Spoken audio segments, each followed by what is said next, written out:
Taiwan, he does not want to see a fight for independence because that would be a very strong confrontation. And I heard him out. Are you going to say I didn't make a comment on it. I heard him out. I have a lot of respect for him. On Iran, it's very interesting. He feels strongly they can't have a nuclear weapon. He said that very strongly. They cannot have a nuclear weapon, and he wants them to open up the strait. But as he said, they closed it, and then you closed them with a smile. And it's true. We control the strait. And they've done no business, literally they've done no business in the last 2.5 weeks, which is approximately $500 million a day. So we have, I think we're doing very well on all fronts. But sir, just before we leave President Xi said that there was a risk of conflict with the US over Taiwan. What's your response to that? I don't think there's a conflict, other than we don't need their strait. We don't need the Hormuz Strait. Taiwan, President Xi said there was a risk of conflict with the US over Taiwan. No, I don't think so. I think we're going to be. I think we'll be fine. He doesn't want to see. He doesn't want to see a war. And you have two things. You have the Iranian situation, and that I think we agree almost entirely. Other than he's a buyer, and we're not. We don't need it. And on Taiwan, he doesn't want to see a movement for independence. He says, look, we've had it for thousands of years, and then at a certain period of time it left, then we were going to get it back. They had the Korean War. A lot of things happened. We have the whole history. But, on Taiwan, he feels very strongly. I made no commitment either way. We'll see what happens. What about the arms sales to Taiwan? I'll make a determination over the next fairly short period. Well, you're not necessarily going to go ahead. It was your proposal. I'm going to make a determination. I'm going to see. I have to speak to the person that right now is, you know who he is, that's running Taiwan. Did President Xi make any commitment to put pressure on the Iranians to reopen the Strait of Hormuz? I'm not asking for any favors, because when you ask for favors, you have to do favors in return. We don't need favors. We've wiped out their armed forces, essentially. We may have to do a little cleanup work because we had a little month-long ceasefire, I guess you'd call it, but we have a blockade that's so effective. That's why we did the ceasefire. We really did the ceasefire at the request of other nations. I wouldn't have really been in favor of it, but we did it as a favor to Pakistan, with terrific people, the Field Marshal and the Prime Minister. But no, I mean, President Xi and I agree on many things, and we agree very much on trade. We're going to be doing a lot of trading. Our farmers are going to be taken in. I mean, our farmers are going to be very happy with the deal we made. I didn't ask him to put pressure because, I don't need favors. I think he will. I think automatically he'd like to see it opened up. He gets about 40% of his energy or his oil from that, from the strait. We get none. We don't need it. Mr. President, on Truth Social, you said that President Xi had made a reference to the decline of the U.S. We didn't hear him say that. Maybe it was something he said in private to you. So what was it, first of all, that he said that prompted you to do this? He made a statement.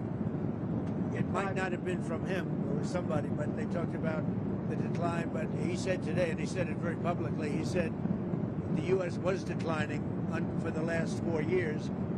And he said what President Trump has done in the last 15, 16 months has been virtually a miracle.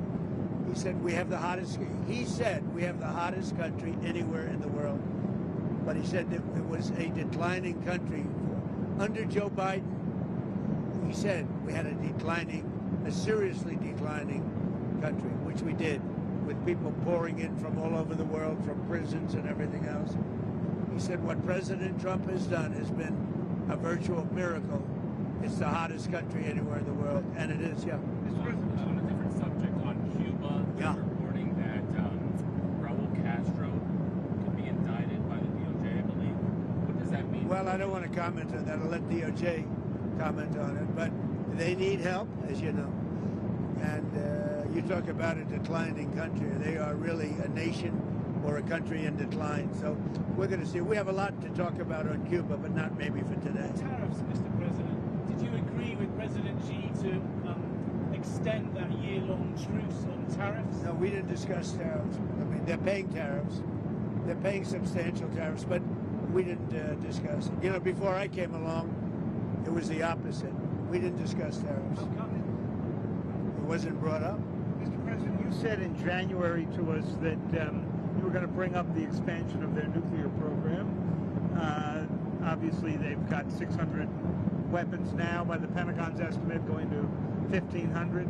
Did that come up? Did you succeed in getting them into any form of arms control, or remember we discussed New You're START? talking about China. China. Yeah, we brought it up with the denuclearization. I talk about it all the time with Russia and with China, and it did come up. We did discuss it. And what did you conclude? I don't know. I got a very positive response since the beginning. You know, we're going to be together 4 times potentially this year.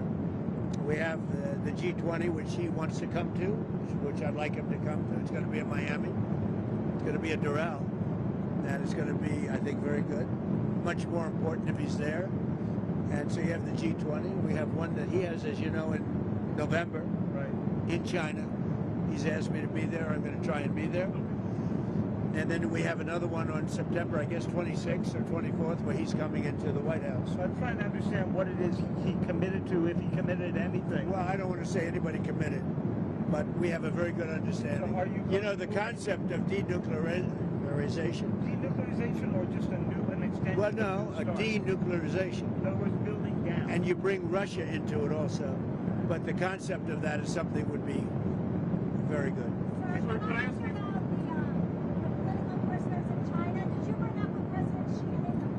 I did. I think he's giving very serious consideration to the pastor. The pastor is said he's giving very serious consideration to that. What about Jimmy I discussed it. What about Jimmy Lai? It's a tougher one.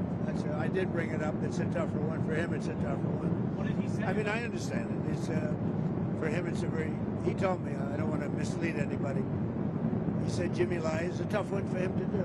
You know, they went through a lot, and right or wrong, they went through a lot. So he told me that would be a tough one. He said he's going to strongly consider the pastor. Sir, can I ask you two on technology? Yeah. First, computer chips, advanced computer chips like the H200s that Yeah. Jensen has. Did that come up at all with Xi? It didn't come up, but as you know, Jensen was there. He's an amazing guy, NVIDIA.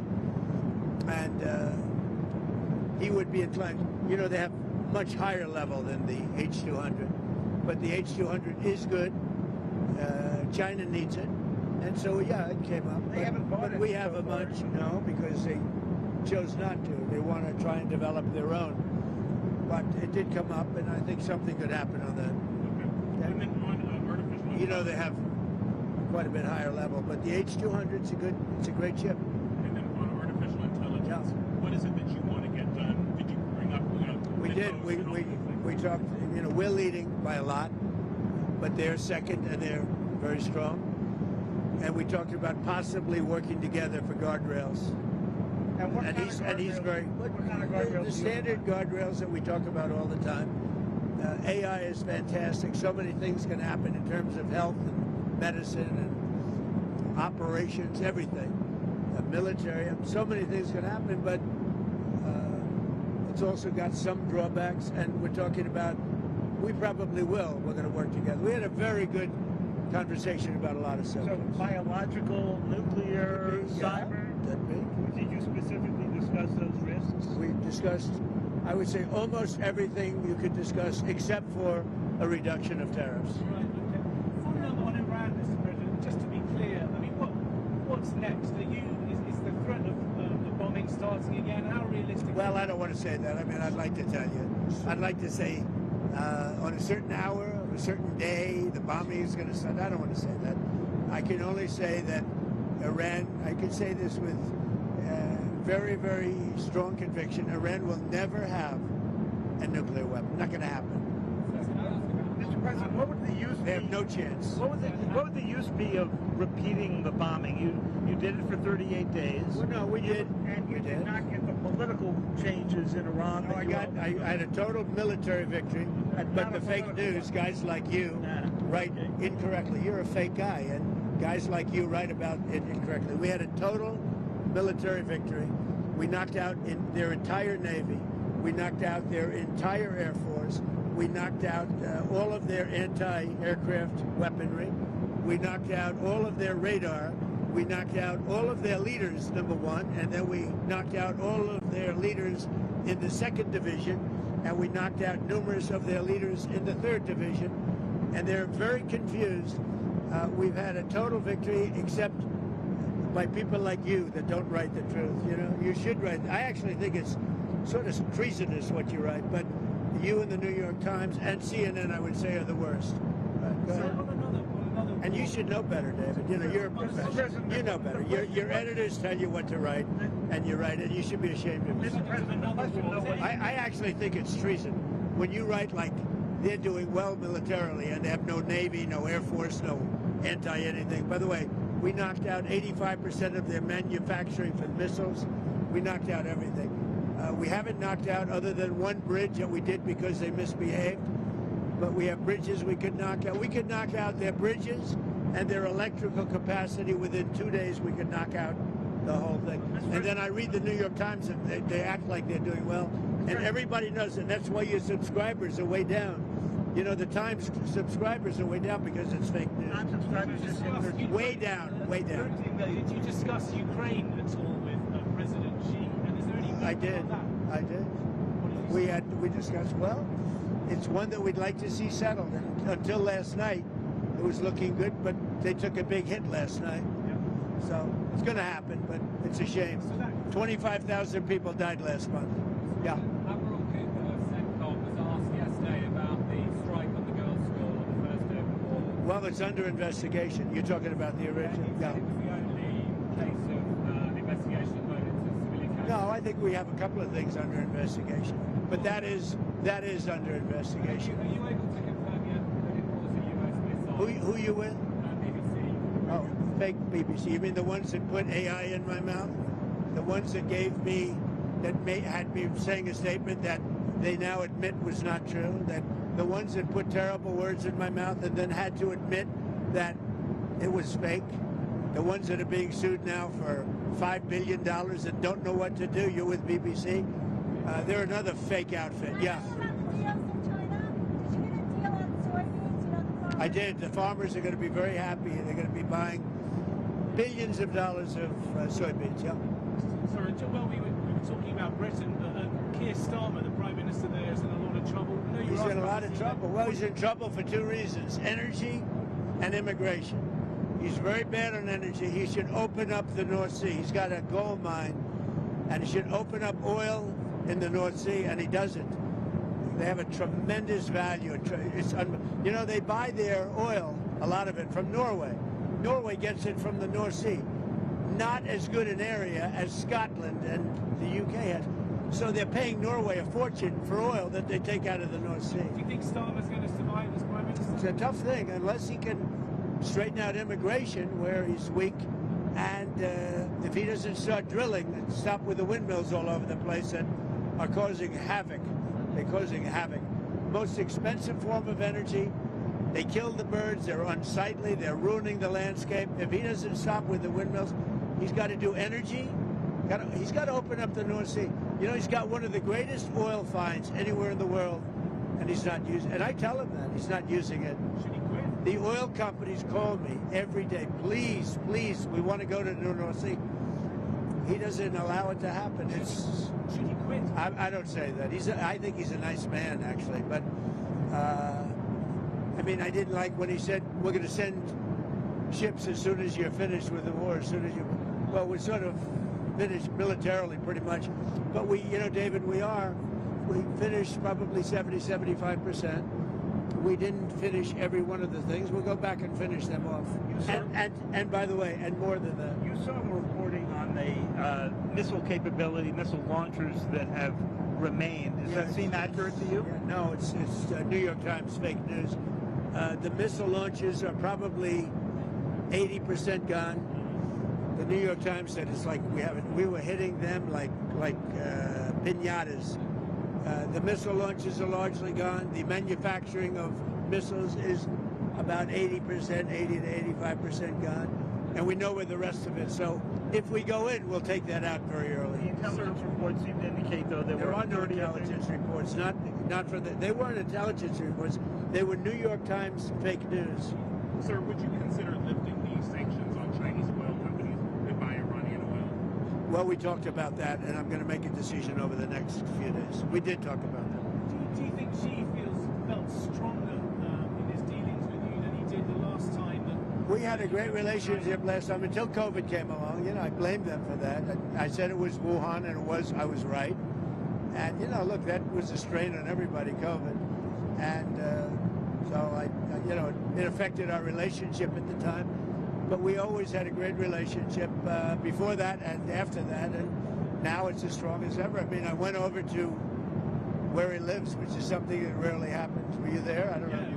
Amazing. I mean, people have never seen it before. It's amazing, actually. We had lunch. We have a great understanding. I mean, it's a very positive thing to have these two nations getting along. Mr. President, on Taiwan again, you said you were going to check with the president of Taiwan, but the 1982 assurances that President Reagan gave said the United States would not consult with China on arms sales to Taiwan. It sounds to me like you have consulted with China. I think 1982 is a long way. It was. That's a big, far distance away. Dispense with that? No, I didn't say anything about it. But certainly, he brought that up. He talked about that to me, obviously. So what am I going to do? Say I don't want to talk to you about it because I have an agreement that was signed in 1982. No, we discussed arms sales to. And what's his request? We discussed to Taiwan. The whole thing with the arms sales. It was in great detail, actually, and I'll be making decisions. But I think the last thing we need right now is a war that's 9,500 miles away. I think that's the last thing we need. We're doing very well. Would the U.S. defend Taiwan if it came to it? I don't want to say. I mean, I'm not going to say that. There's only one person that knows that. You know who it is? Me. I'm the only person. That question was asked to me today by President Xi. I said, I don't talk about those things. Yeah, He asked you if you would send troops, if you would defend. He asked me if I defend them. I said, I don't talk about that. Yeah, I don't talk. Did you talk to him about the cyber attacks that he's done in the United States or the MSS has done? I did, and he talked about attacks that we did in China.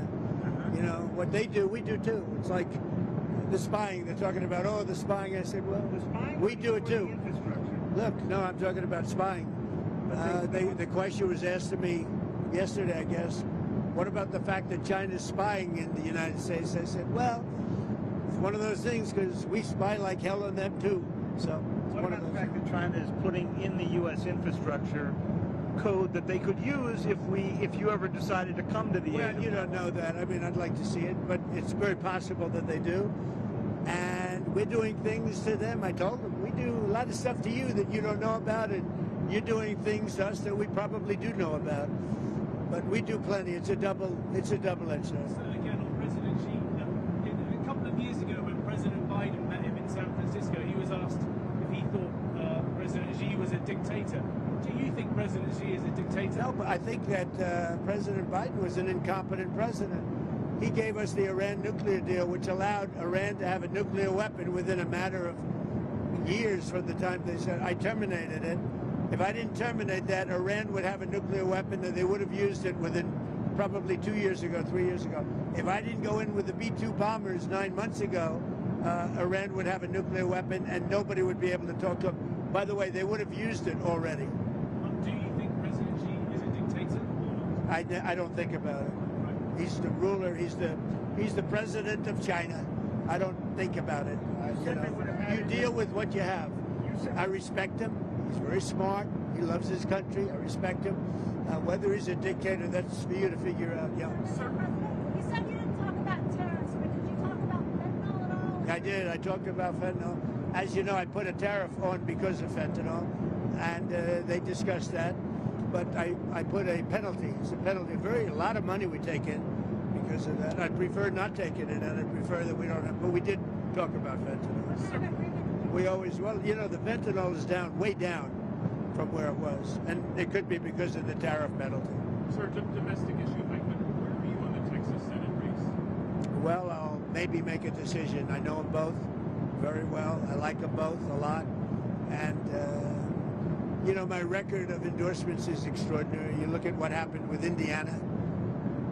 And out of all those races, the one that won was, there were 3 Trump people in the race. If they had won, he would have won in a landslide. But I took out all of these candidates that had, you know, long-time candidates with big leads against people that never ran before. And the people that never ran before won virtually all the races. And as you know, 2 nights ago, I won every single endorsement. A week ago before that, I won every single endorsement. There's never been a record of endorsements like this, which is a great honor as far as I'm concerned. No, MAGA is a movement the likes of which our country has never seen before. It's never been. Endorse, sir, in Texas? I don't want to say that. I mean, I'm looking at it very strongly. I like them both. I mean, I'll tell you what I do think. I think the Democrats have a weird candidate. 6 genders, a real hit on Jesus. I mean, this guy is bad news with his mask from relatively recently, and he's vegan. He's a vegan. All of a sudden, he's not a vegan. He was a vegan. Now all of a sudden, he's not. Texas doesn't like vegans. I do believe either one of them will easily win the race. I think that the candidate the Democrats have in Texas is a very flawed, very weak, I think he's a pathetic candidate, especially for Texas. Okay? Did you see Secretary Rubio in the briefing room the other day? What did you think? Are you talking about his outfit? Yeah, that's it. I thought he looked very good in the outfit, sweatsuit. I don't know if I'd do it, but I thought he looked very good. I think he's outstanding. I thought he was great.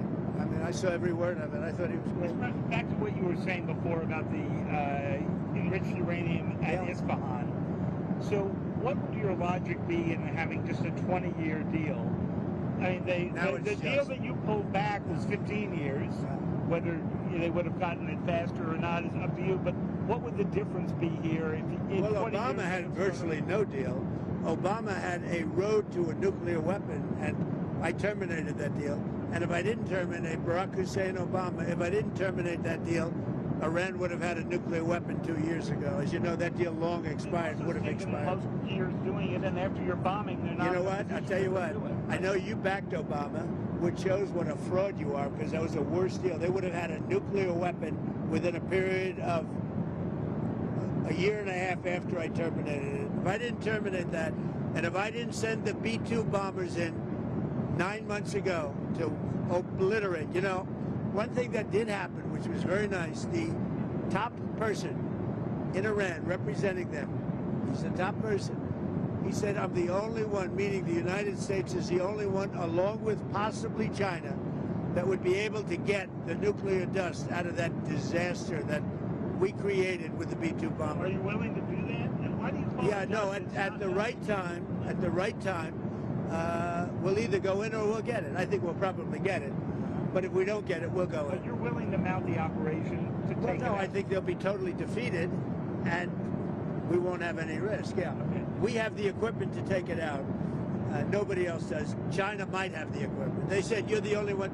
They said, you and China, but they weren't sure. We have the equipment to take it out. Sir, did you discuss North Korea with Xi? I did. What came out of it? Just that, you know, I have a very good relationship with Kim Jong-un. It's been pretty quiet. Have you had any communications with him? Yes. Of what kind? Doesn't matter. I mean, I don't tell you about that. But I have a good relationship with him. He's been respectful of our country. I want him to be respectful. He's been respectful of our country. Hey, thank you very much. Enjoy the flight, everybody. Oh, thank you. I heard you didn't have cameras back here. In fact, I loved it. I heard they had no camera, and now they got a camera. I heard that you were shut out for 2 hours until we leave the airspace. But he's got a camera. This guy never misses a trick. You better make me look good with that camera. All right. Thank you very much, everybody. Thank you for coming back. Good to see you. Thank you.